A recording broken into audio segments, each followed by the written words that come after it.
ଯେତେବେଳେ ଗାଁ ଗାଁ ରେ अर्पण रथ परिक्रमा करता से भक्तिर सहित समस्ते महिला हूँ कि पुरुष हूँ जगन्नाथ प्रेमी हूँ समस्ते गोटे प्रकार एकाकार होते घंट गिनी मृदंग पूरा गाँ परिक्रमा होता भक्तिर सहित किए चाउल किए गुआ एवं सामर्थ्य अनुजाई टंका जगन्नाथ को दौले एभली स्थिति आम जब कह गतकाली जिते प्रकल्प कार्य उद्घाटन सरी जाइए लोकार्पण हो जाइए तथापि खलिकोट अंचल 29टा पंचायत और खलिकोट एनएसी पाखापाखि जी चाउल बस्ता आदाय होता किसी गुआ किसी टंका जहाँ खलिकोट जगन्नाथ मंदिर परिसर में बस्ता बांधि रखा गतकाली रखा जोटा कि भक्त मान मन गोटे प्रकार उद्वेग प्रकाश पाई जोटा कि असंतोष प्रकाश पाई आम सहित सीधा साल भक्त सहित आलोचना करवा से मन कौन खेब रही कौन कहे आप भक्ति हिसाब से जन जगन्नाथ प्रेमी हिसाब से आप चाउल हो कि गुआ दान करते तो एपर्यंत पूरी की जापारा ना कौन मन रही बड़े दुखर विषय जो आम अर्पण आ समस्ते जो मैंने जगन्नाथ को भल पाँच जो मैंने जगन्नाथ सहित जड़ित से निहाती गुआ आ चाउल अर्पण करर्पण रथ को जो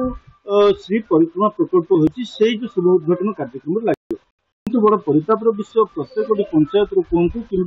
एनएसए कहतु सबुतिक चाउल आसी कौन प्रकार से कार्य न लगी आमर ये मंदिर रे गदा विभिन्न चित्र देखा मिलूँ बेले बेले ये आमर गोरु गाई मैंने से चाउल को बस्ता को भिड़ी खाइबार दृश्य आमर जो मैंने ये मुख्य पूजक अच्छा सेवायत अच्छा पंडा पुजारी से कथा कहते मन कौन भावना रही चाउल कौन पूरी जापर सेटा तो आम कहीपरूँ से प्रशासनिक स्तर कथा आम मुझे प्रशासनिक अधिकारी सहित काली जोगाजोग करते आज्ञा कम गलानी जिनस कि सी कहते आमर फेस वाइज आम डायरेक्शन है जिला प्रशासन आम ये चाउल नहीं पुणी पुरी देवु से पुरी देवे से कौन हम से चाउल आम एपर्तंत द्वंद्व अच्छे निहत रूप जब कह आप दायित्व अच्छा मंदिर पाखे जो चाउल गदे कौन मुझे कह काली जो अधिकारी मैंने आसिक थोड़े से कहले आम यथाशीघ्र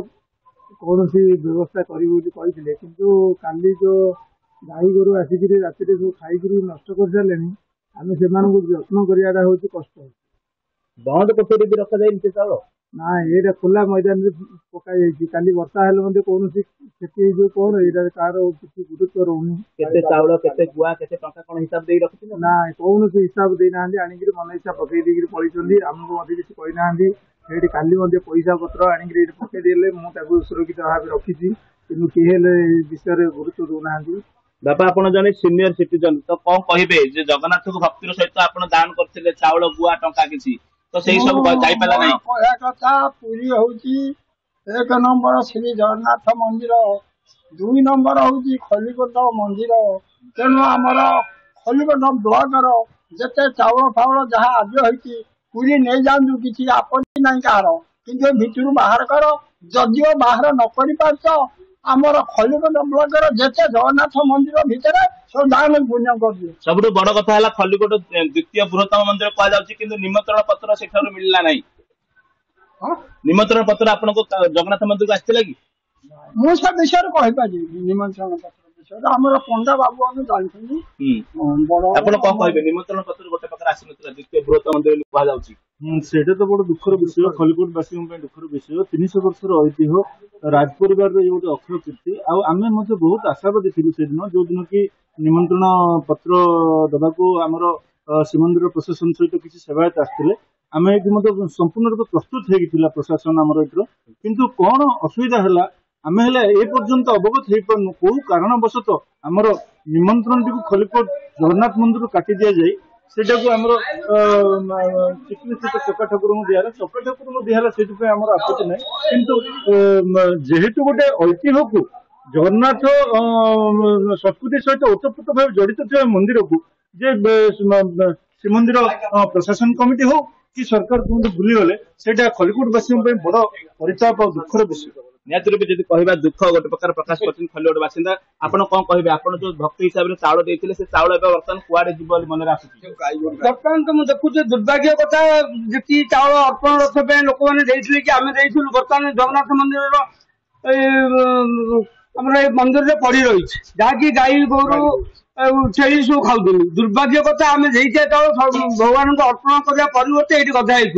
ତାଠୁ ଦୁଃଖ ପରିତାପର ବିଷୟ କିଛି ନୁହେଁ। ମହୋଦଧି କଥା ହେଲେ ଏ ଯୋଉ ମୁଁ ଭାବୁଛି ଅନୁମାନ କରୁଛି ଏ ଯୋଉ ଭଗବାନଙ୍କର 10 ଅବତାର ଅଛି, ସେ 10 ଅବତାର ମଧ୍ୟରୁ ମତ୍ସ୍ୟ ଅବତାର ଗୋଟେ ଶ୍ରେଷ୍ଠ ଅବତାର। ମୋର ବ୍ୟକ୍ତିଗତ ମତ,